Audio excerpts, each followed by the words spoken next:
할렐루야. 할렐루야. 우리 옆에 계신 선생님들과 인사하겠습니다. 잘 나오셨습니다. 우리 한 번 더 인사할까요? 크신 은혜 받으십시오. 할렐루야. 오늘도 이 귀한 시간, 하나님의 크신 은혜가 임하는 귀한 시간 되기를 소망합니다. 오늘 미가서 6장 8절의 말씀을 통하여 우리 하나님께서 원하시는 삶이라는 주제로 말씀을 나누고자 합니다. 우리가 신앙생활을 하면 많은 사람들이 하는 고민 중에 하나가 있습니다. 그리고 그 고민을 통해서 나오는 질문이 있죠. 나는 정말로 하나님을 기쁘시게 하고 있는가?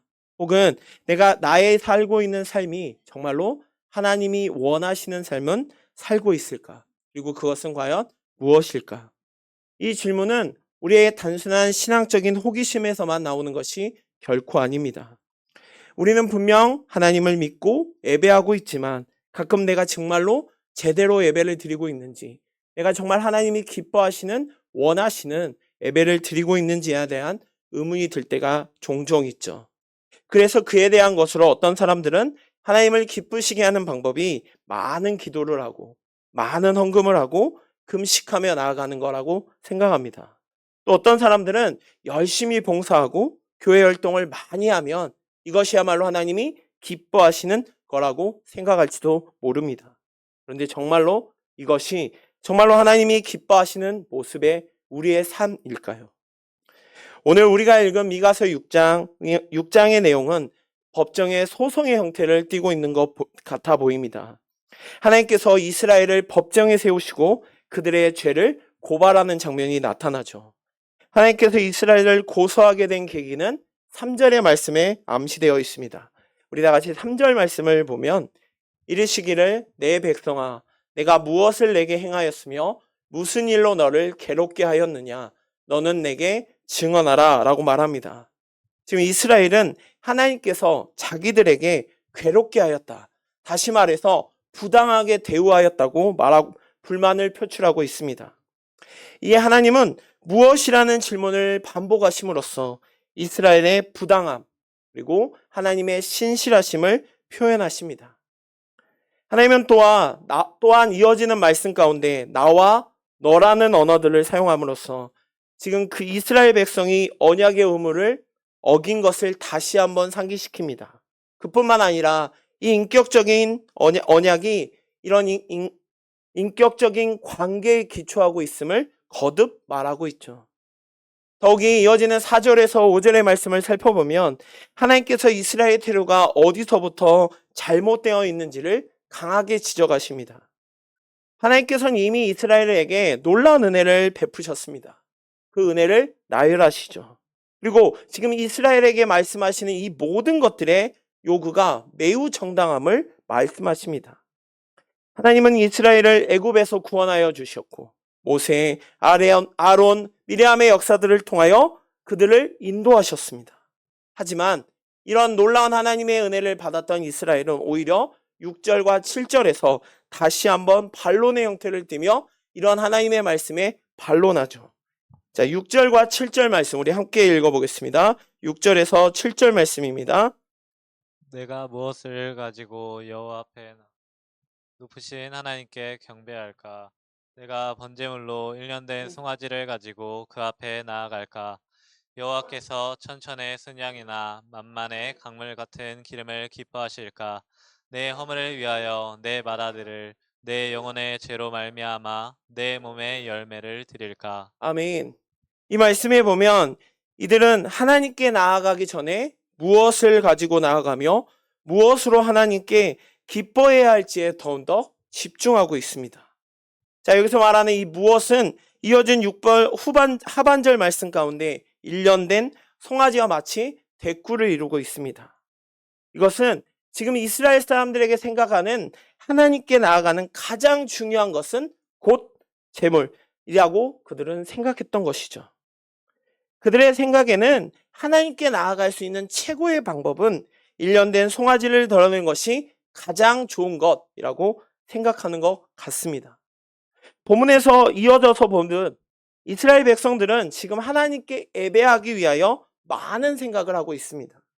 하나님을 경배하기 위하여 이제 무엇을 가지고 나아가야 할지, 그리고 그 드리는 예물이 정말로 하나님이 기뻐하실지, 심지어는 자신의 죄를 위하여 지금 자식까지 드려야 할지와는 매우 심각한 고민을 하고 있는 것이죠.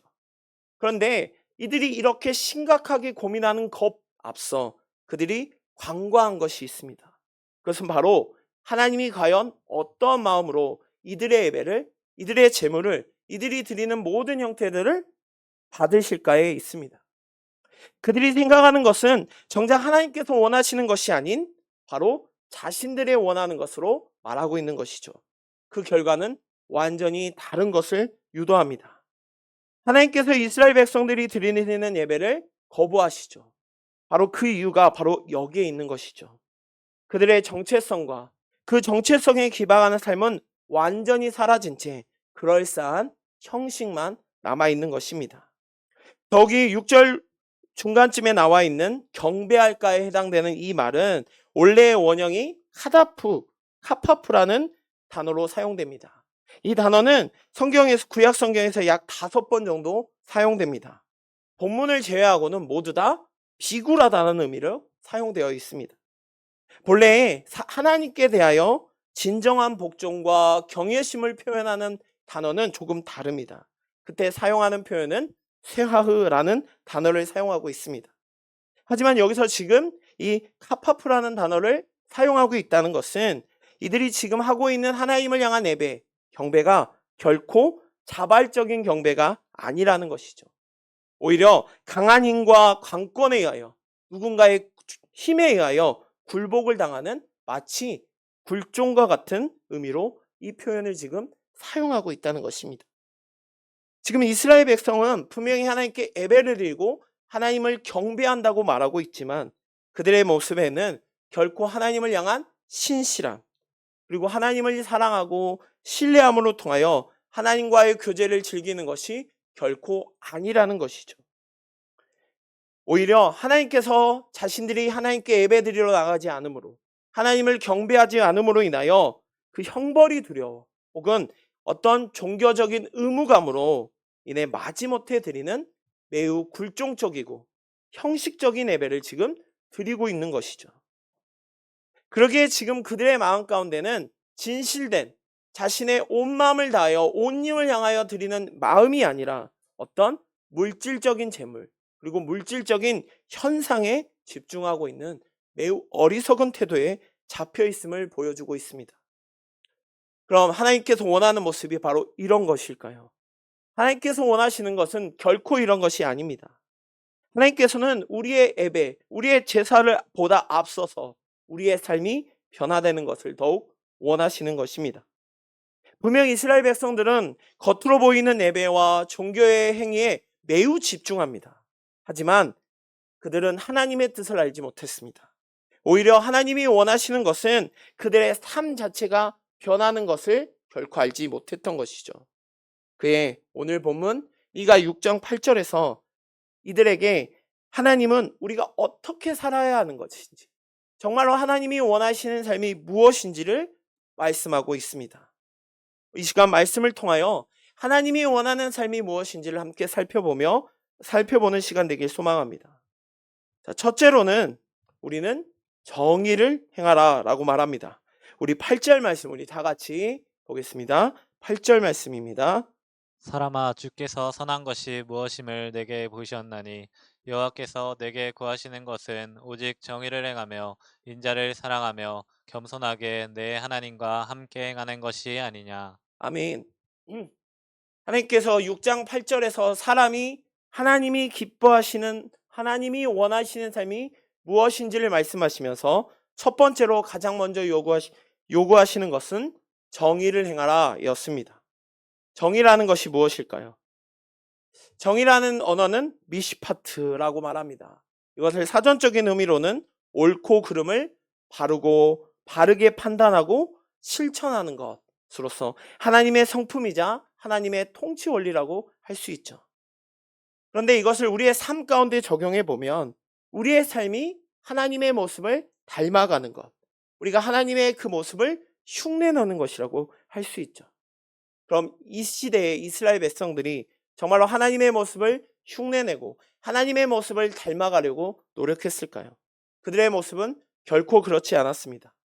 오늘 본문의 저자인 이 미가 선지자가 활동했던 시대는 요담, 아하스, 그리고 히스기 왕 시대에 활동했던 선지자입니다. 남유다 왕국과 북이스라엘 왕국의 매우 심각한 타락을 경고했던 선지자이죠. 미가 선지자가 활동했던 시대에 이스라엘과 유다는 도덕적으로나 윤리적으로나 사회적으로나 온갖 부패가 만연하였습니다. 부유한 자들은 가난한 자들을 착취하는데 혈안이 되어 있었고, 법을 맡은 지도자들은 뇌물을 받고 불공정한 판결을 내렸습니다. 또한 일반 백성들 역시 부당한 거래, 그리고 그 속에서 일어나는 수많은 속임수와 거짓말로 자신들의 이익을 챙기는 것에 앞장섰죠. 이스라엘 백성들은 분명 하나님을 믿는다고 말하며 하나님께 예배드렸지만 그들의 삶을 돌아보면 온갖 불의와 온갖 거짓을 매우 당연하게 여기며 살아갔습니다. 그렇게 그들이 하나님께 온 힘을 다하여 예배드린다고 말했지만, 하나님의 거룩한 성전에서 예배드린다고 말했지만 그들의 삶은 오히려 약한 자들을 짓밟고 부정한 거래를 하며 이웃을 속이는 일에 앞장섰던 것이죠. 이러한 모습은 하나님이 결코 원하는 모습이 아니었죠. 오히려 하나님은 그게 크게 분노하시며 진정한 신앙이란 바로 이러한 정의를 실천하는 삶을 선포하셨던 것이죠. 이것이 비단 과거에만 일일까요? 오늘날 살아가고 있는 우리 이 시대 역시 온갖 불의가 행해지고 있습니다. 직장에서는 부정한 방법으로 이익을 추구하려고 하고, 사업에서는 고객을 속이고 거짓 광고를 일삼고, 정치 지도자들은 불의한 정책들을 만들어 오히려 약한 사람들을 힘들게 하죠. 심지어는 교회 안에서도 공정함을 잃고 사람을 차별하는 일이 비일비재하게 일어나고 있다는 것이죠. 그런데 하나님은 우리가 정의를 실현하기를 원하시지만 큰 것부터가 아닌 매우 작은 것부터 정의를 행하기를 원하고 계십니다. 가정에서는 정직한 부모가 되고, 직장에서는 공정한 태도를 원하시며, 교회에서는 성도의 차별이 아닌 서로가 서로를 격려함으로 나아가기를 원하시는 것이 바로 하나님이 원하시는 가장 작은 일에서 정의를 실현하는 일인 것입니다. 하나님은 분명 우리가 온 마음을 다하여 온 힘을 다하여 예배드리는 모습을 사랑하시고 기뻐하십니다. 하지만 그것이 어떤 종교적인 행위에 치우치면 그것은 결코 하나님이 원하시는 모습이 아닌 것이죠. 그럼 우리가 드리는 예배가, 우리가 드려지는 예배가 종교적인 행위가 아닌 하나님이 기뻐하시는 예배가 되기 위해서는 우리의 삶 속에서 그 예배를 통한 정의를 실천하는 것을 하나님은 더욱 기뻐하신다는 것이죠. 하나님께서 우리가 단순히 예배만 드리는 종교인이 아니라 삶에서 정의를 실천하는 그리스도인, 참된 신앙인이 되기를 원하신다는 것입니다. 정의는 결코 선택이 아닙니다. 우리 신앙인의 삶의 매우 기본 원리인 것이죠. 오늘 이 시간 우리 역시 작은 일에서부터 이 정의를 행하기로 결단하길 소망합니다. 하나님 앞에서 정직한 삶은 하나님이 기뻐하시는 공의로운 삶을 살기로 결단하길 소망합니다. 그리할 때 우리의 신앙이 예외에서만 머무는 종교인이 아니라 실제 삶 가운데 나타난 하나님의 영광을 드러내고 하나님의 기쁨이 되며 그리스도의 향기를 나타내는 거룩한 신앙이 될 줄 믿습니다. 그것이야말로 하나님께서 우리를 기뻐하시고 우리의 삶에 축복하실 줄 믿습니다.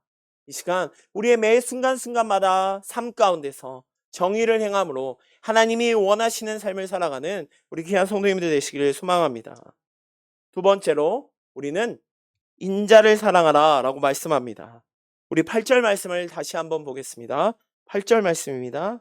사람아, 주께서 선한 것이 무엇임을 내게 보이셨나니 여호와께서 내게 구하시는 것은 오직 정의를 행하며 인자를 사랑하며 겸손하게 내 하나님과 함께 행하는 것이 아니냐. 아멘. 하나님께서 우리에게 요구하시는 두 번째 요구는 바로 인자를 사랑하라 라는 것입니다. 자, 여기서 인자로 번역된 단어는 우리 많이 듣던 헤세드입니다. 여기서 말하는 이 헤세드는 단순한 친절이나 선행을 의미하지 않습니다. 하나님의 신실하시고 변함없는 사랑, 자비와 긍휼을 베푸는 그 놀라우신 사랑, 조건 없는 사랑을 실천하는 것, 그것을 말하고 있습니다. 그런데 우리가 무엇보다도 먼저 기억해야 할 것이 있죠. 하나님께서 먼저 우리에게 긍휼을 베푸셨다는 사실입니다. 우리가 죄인이었을 때 하나님은 우리를 불쌍히 여기셨습니다.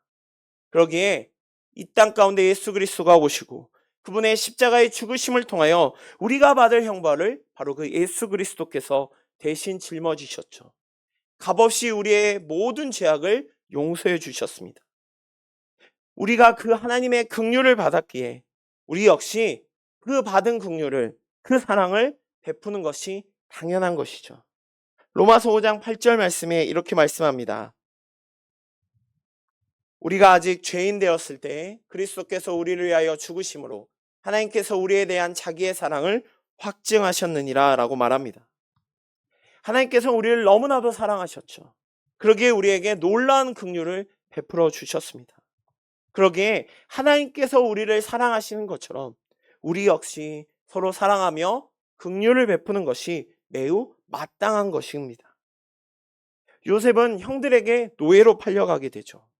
오랜 생활 가운데 엄청난 억울한 고난을 겪어야만 했습니다. 하지만 형들이 굶주려 애굽에 왔을 때 원래 인간적인 생각에는 어떻게 해야 할까요? 복수하거나 아니면 온갖 괴롭힘을 해야만 했을 것 같아요. 그런데 요셉은 그렇지 않았죠. 그들을 원망하지 않고 긍휼을 베푸고 용서하였습니다. 요셉이 형들에게 이렇게 이야기하죠. 창세기 50장 20절에 당신들은 나를 헤아려 하였으나 하나님은 그것을 선으로 바꾸사 오늘과 같이 많은 백성의 생명을 구원하게 하셨나이다. 요셉은 하나님의 놀라우신 뜻을 알았죠. 하나님의 놀라우신 은혜를 알았기에 긍휼을 베푸며 나아갈 수 있었던 것이죠. 어쩜 우리에게도 이것이 무엇보다도 필요합니다. 보통 누군가에게 억울한 일을 당하고 누군가의 아픈 일을 당했을 때 가장 먼저 생각하는 것은 그에 대한 복수가 아닐까 싶습니다. 그리고 많은 사람들이 그것을 당연하게 여기죠. 그러면 우리 역시 그래야 할까요? 그것은 오직 종교인에 불과하죠. 왜냐하면 우리는 하나님의 놀라운 사랑 안에, 긍휼 안에 놀라운 것을 받았기 때문에 우리가 그것을 깨닫지 못한다면 우리는 수많은 성경 말씀을 듣는 좋은 책을 읽는 한 사람에 불과한, 마치 종교인에 불과하다는 것이죠.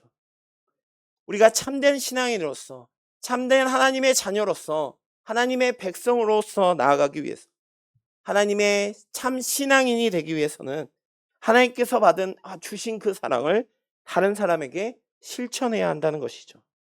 그럼 우리는 오늘날 어떻게 해야 이 긍휼을 실천할 수 있을까요? 보통 이렇게 말하면 많은 사람들이 굉장히 거창하고 어려운 것을 먼저 생각하는 것 같습니다.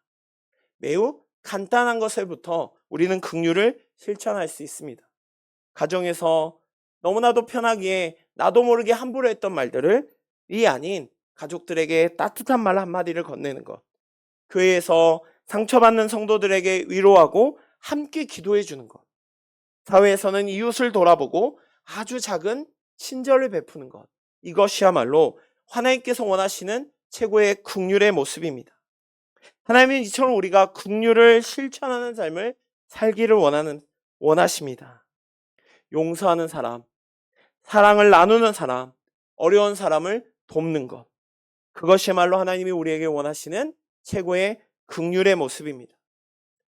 서두에서 말한 것처럼 당시 이 시대에는 서로가 서로를 속이는 것이 당연하던 시대였습니다.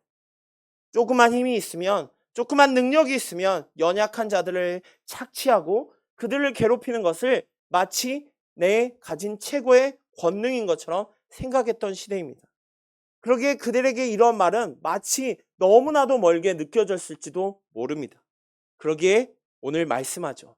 너희들이 종교인이 아닌 참된 하나님의 자녀로 하나님의 신앙이 나온 삶을 살려면 바로 그 인자를, 사랑을 베풀라는 것이죠. 비단 그것이 옛날만이 아닌 오늘을 살아가고 있는 우리 역시 마찬가지인 것 같습니다. 요즘 사회가 혼란하죠. 곳곳에서 정말로 시국이 어렵다고 말할 만큼 매우 혼란스럽죠. 물론 각자의 이유가 있을 것이고 각자의 생각이 있기에 자신의 뜻을 말할 것 같습니다. 하지만 그 속에서 무엇보다도 필요한 것은 서로가 서로를 사랑한 긍휼의 마음이 아닐까 합니다.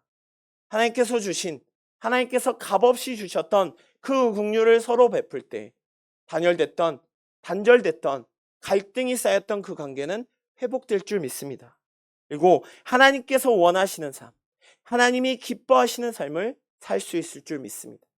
우리 참된 그리스도인으로서 사랑을 실천하는 긍휼을 베푸는 거룩한 성도들 되기를 소망합니다. 마지막 세 번째로 겸손히 하나님과 함께 행하라입니다. 8절을 다시 보면 마지막으로 하나님께서 요구하시는 것은 겸손히 내 하나님과 함께 행하라입니다. 자, 여기서 이 겸손히 행하라는 것 우리가 많이 들었지만 겸손이라는 것은 단순히 낮은 태도를 갖는 것이 아닙니다. 그것은 하나님의 뜻을 인정하고 하나님의 뜻을 따르라는 것을 의미하죠. 하나님과 함께 행한다는 것은 자신의 계획이 주가 아닌 모든 세상에 있는 모든 일들이 내 뜻대로, 내 마음대로, 내 생각대로 한다는 것이 아니라 철저히 하나님의 인도하심을 따라 살아간다는 것을 말하고 있습니다. 성경에서 하나님과 동행한 대표적인 인물들이 있죠. 노아는 타락한 시대 가운데서 하나님의 말씀을 붙잡고 방주를 만듦을 통하여 하나님과 동행하는 삶을 살았습니다. 아브라함은 역시 자신의 계획과 자신의 모든 것들을 내려놓고 하나님의 약속을 따라 나아갔죠. 오늘 우리 역시 하나님과 함께하는 생활을 하는 삶을 살아야 합니다. 하지만 이 삶을 살기 위해서는 반드시 필요한 것이 있습니다. 그것이 바로 겸손이죠. 겸손은 단순히 낮아지는 것을 의미하는 것이 아니라고 했습니다. 겸손은 하나님 앞에서 자신의 위치가 어떤 위치인지를 바로 아는 것입니다. 자신의 연약함을 인정하고 하나님의 도우심을 구하는 것이 곧 겸손이죠. 자신의 계획보다 하나님의 계획을 따르고 자신의 능력이 아닌 하나님의 은혜를 의지하는 것, 이것이야말로 참된 겸손의 모습입니다. 저는 겸손이라는 이야기를 생각할 때마다 시소가 떠오릅니다. 시소를 보면 양쪽에 두 명의 사람이 앉아있죠. 그런데 어렸을 때 해보셨는지 모르겠지만 친구들끼리 시소를 하다 보면 내가 높아지려면 제일 먼저 뭘 해야 할까요? 자신의 힘을 빼야 합니다. 그래야 자신이 올라가죠. 그런데 내가 무겁다고, 내가 힘세다고 힘을 쓰면 어떻게 되나요? 결코 올라가지 않습니다. 어쩜 우리의 모습이 그 모습이 아닐까 합니다. 야고보서 4장 10절 말씀에 주 앞에서 낮추라 그리하면 주께서 너희를 높이시리라 라고 말씀합니다. 우리의 뜻과 우리의 생각이 앞설 때 우리는 그곳 가운데 겸손이 아닌 교만의 모습으로 나아갑니다. 하지만 우리가 겸손할 때 하나님은 우리를 인도하시고 우리의 삶을 책임져 주시고 온전히 주님의 뜻대로 살아가도록 우리를 이끌어 주시는 것이죠. 예수님께서는 하나님의 아들이시며 하나님이셨지만 가장 낮은 자의 모습으로 이 땅에 오셨습니다. 빌립보서 2장 6절에서 8절 말씀에 이렇게 말씀합니다. 우리 다 같이 빌립보서 2장 6절에서 8절 말씀을 보겠습니다. 그는 근본 하나님의 본체시나 하나님과 동등됨을 취한 것으로 여기지 아니하시고 오히려 자기를 비워 종의 형체를 가지사 사람들과 같이 되셨고 사람의 모양으로 나타나사 자기를 낮추시고 죽기까지 복종하셨으니 곧 십자가에 죽으심이라. 하나님은 근본 본체신 분이시죠. 그런데 그분께서 이 땅에 오셨습니다. 왜냐하면 우리를 살리시기 위하여, 우리에게 긍휼을 베푸시기 위하여 친히 낮추시고 죽기까지 복종하셨죠. 그 예수님께서 겸손하게 이 땅에 오셨기에 종의 모습으로 섬기고 죽기까지 순종하셨기에 우리는 구원이라는 놀라운 선물을 받게 된 것입니다. 우리는 매 순간순간마다 이 예수님의 겸손을 본받기를 소망합니다. 내가 먼저 낮아지고 내가 먼저 용서하고 내가 먼저 섬기는 삶을 살기를 소망합니다. 예수님께서 친히 보여주셨던 그 겸손한 삶의 본을 따라갈 때 우리는 매 순간 하나님과 동행하는 삶을 살 수 있습니다. 우리가 겸손히 하나님과 함께 행할 때 하나님은 우리의 길을 반드시 인도하여 주십니다. 그리고 우리의 삶을 반드시 책임져 주시고 우리에게 영원한 생명과 복을 허락하십니다. 사랑하는 귀한 성도 여러분, 오늘 말씀을 통하여 우리는 하나님이 원하시는 삶이 무엇인지를 거듭 살펴보았습니다. 하나님은 우리가 무엇보다도 불의가 아닌 정의를 행함으로 올바로 살기를 원하십니다. 또한 자신만을 생각하는 이기적인 마음이 아니라 하나님께서 베푸셨던 그 긍휼을 붙잡고 사랑함으로 나아가기를 원합니다. 그리고 내가 높아지려는 교만의 마음이 아닌 겸손한 마음으로 하나님과 함께 행하기를 원하십니다. 이 세 가지는 결코 단순한 행동이 아닙니다. 오히려 하나님이 기뻐하시고 하나님이 원하시는 참된 신앙인의 삶의 최고의 방식인 것이죠. 혹여 우리가 매일 드려지는 예배, 매일 드려지는 하나님에 향한 고백이 형식적인 예배가 되지 않고 있습니까? 만약 그렇다면 우리의 모습은 하나님께 나아가는 잠깐의 순간만 하나님께 집중할 뿐 삶 속에서는 결코 하나님의 뜻을 실천하지 않는 자의 모습입니다. 하나님께서 우리에게 원하시는 것은 많은 종교적인 행위가 아니라 사람들에게 관계 속에서 사랑과 사랑과 정의를 실천하는 것을 원하고 계시죠. 겉으로만 경건한 사람이 아니라 삶 속에서 겸손하게 하나님과 동행하는 것을 원하고 계십니다. 이것이야말로 하나님이 기뻐하시는 참된 삶의 참된 그리스도의 모습인 것이죠. 미가서 시대에 온갖 부패와 온갖 거짓과 온갖 위선이 가득했던 이 시대뿐만 아니라 오늘날 살아가고 있는 어쩜 이 시대 속에서도 똑같은 일이 일어나고 있는 이 시대 가운데 우리는 우리의 것을 더 챙기고 나의 것을 더 먼저 생각하는 것이 아니라 오늘 말씀처럼 하나님이 원하시는 삶, 정의를 행하고 인자를 사랑하며 겸손히 하나님과 함께 행하는 것, 그것이야말로 하나님이 기뻐하시는 참된 하나님이 원하시는 삶을 살아가는 성도일 줄 믿습니다. 이 시간 우리 매 순간순간마다 단순한 형식적인 예배를 드려드리는 형식적인 모습으로 나아가는 종교인이 아니라 하나님이 기뻐하시는 하나님이 원하시는 참된 그리스도인의 삶을 살아가시는 우리 귀한 성도님이 되시기를 간절히 소망합니다. 이 시간 기도하겠습니다.